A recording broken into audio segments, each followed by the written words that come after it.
know if you want to say old Lou Holtz. He said, "Oh, Lou Holtz." He didn't say old Lou Holtz. He said, Lou Holtz. Yeah. How'd you forget that? Yeah. I met him He one time didn't. in an airport. Nicest man you never meet. Yeah. Just, He was here, too. Yeah, he was in here, yeah. Saw him twice. Yeah. Let me see here. I guess, well, you may not think he's a nice man. You may have had a bad experience with Lou Holtz. Maybe. I don't know. Maybe you bumped into him. Yeah, you don't know. But he was great Hit you with with me. an umbrella. But people have differing opinions, and one way to get on the same track, of course, is with a survey, a poll. And they need to be taken. And to show you how they work, this would be a fellow by the name of Riley Gert from the U.S. Senseless Bureau. Mr. Gert does mention that he is from the Senseless Bureau, but I don't know what they're hearing. Hello?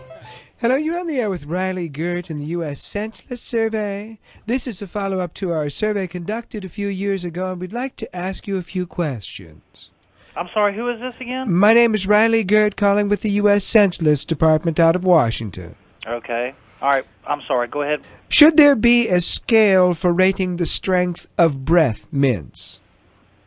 No, I don't think so. It's not necessary. That's just too much regulation. Yeah, I think that there's been some concern because there's been some litigation recently about the strength of some overly strong, or I guess curiously strong, breath mints.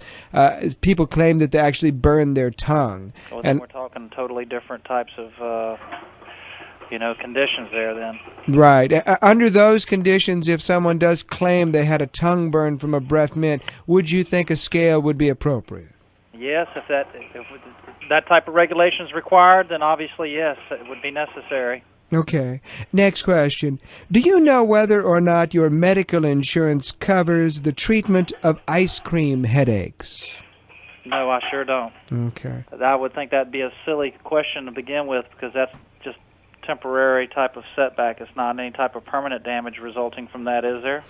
To my knowledge, no, but then I'm not a medical professional, so I don't understand all the ramifications these things could have. And I guess perhaps someone with another condition that ice cream headaches could trigger, maybe there's a concern there. Okay. Oh, yeah, I'm sure there's all kinds of different avenues to different syndromes, isn't there? Right. Next question. Do you think that the makers of catsup should be allowed to sue the makers of ketchup for stealing their idea and just changing the name to something that doesn't sound quite like it? Well, again, I don't know the legalities of using a trade name, but I would always assume that ketchup is the name of a blend of tomato sauce that creates it, so I would not think you could put a trademark on that name, but obviously they have, huh? A congressman from a ketchup-producing state put that on there. But as a citizen, do you feel that they should be allowed to sue? I'm tired of all these lawsuits. That's what's causing the insurance rates to go up so much now, is that everything that you do turn around, people are trying to sue you. Next question. To prevent a shortage of seeing eye dogs for the visually impaired, do you think that the government should step up their training program into the prospect of seeing eye squirrels? Come on, now, where are we going with these questions? Some of these are pretty ludicrous.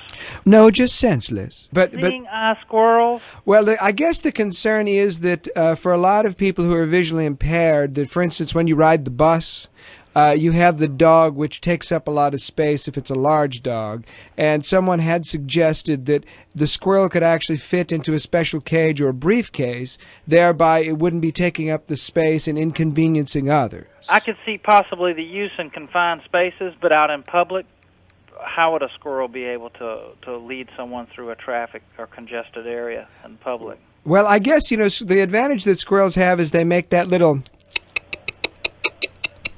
sound, and I guess they could, to warn of danger, they could warn of a coming car. I'd have to see for sure. But yeah, if that's something that they believe that they have faith in that it would work, then all the power to them.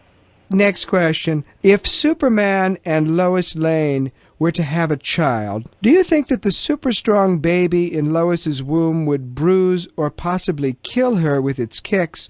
Or, since Superman gets his powers from the Earth's yellow sun, that the baby would be fairly innocuous until it was born? Okay, That's it. That one really put the nail in the coffin. Listen, I'm sorry. These questions are really absurd. I think that's a rather serious question in comparison to the next one, which is, should cars be allowed to have the option of coming off an expressway exit at full speed and be caught at the end by one of those big net things that they use on aircraft carriers? Now that's absurd. This is from the U.S. Census Bureau? Senseless. I didn't know they polled people like this. Well, I'm not going to continue with this survey, okay? Thank you. We thank you very much for your time today. He said senseless at least 10 times, it seemed like. Yeah. Notice how Doc can take a ridiculous question and then, like the ice cream thing, well, this could trigger something else. Oh, I never thought about that. Justify it. Yeah, justifies it every time. This is the BBC. 700 WLW.